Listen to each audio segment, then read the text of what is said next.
Now on Arri website there is no simulator for Arri Alexa 35 Extreme till now, so let me just show you on the viewfinder how you can really go for 660 frames per second. So let's just jump into it. So first of all, I will go to the menus, and in menus I will change it from Arri Raw to Arri Core, and once I do that my camera will reboot. Now if I change my frame per second in Arri Core, you can see in open gate resolution I can on 1 terabyte go 80 frames per second, and on 2 terabyte card I can go 120 frames per second. But that's not what we're looking for. We are looking for the highest frame per second, which is 660 frames per second as per Arri.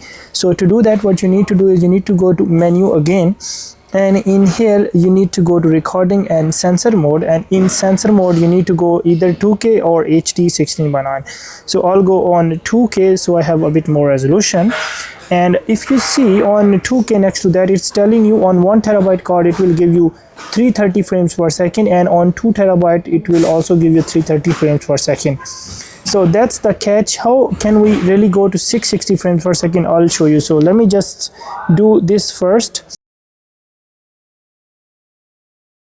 And once I do that, the camera will reboot again, and then it will be in 2K 16:9 resolution and Arri Core codec, and then I will show you how you can really do the 660 frames per second.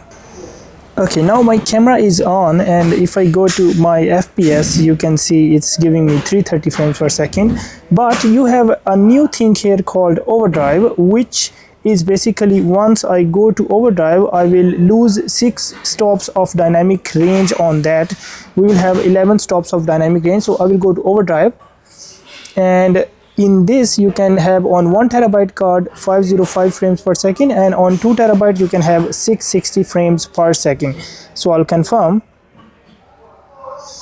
So the camera is booting again now. So now you can see it's showing me it's in overdrive mode. So what I will do is I will click on this and go to 660 frames per second, and it's giving me 16 minutes of recording time in 660 frames per second on 2 terabyte card. Now on shutter you cannot go more than 340 shutter. If you want to add, you can add. You cannot go more than that, just to let you know. After that on ISO, if I show you, my exposure index is now from 800 to 6400, and the base is on 1600 now.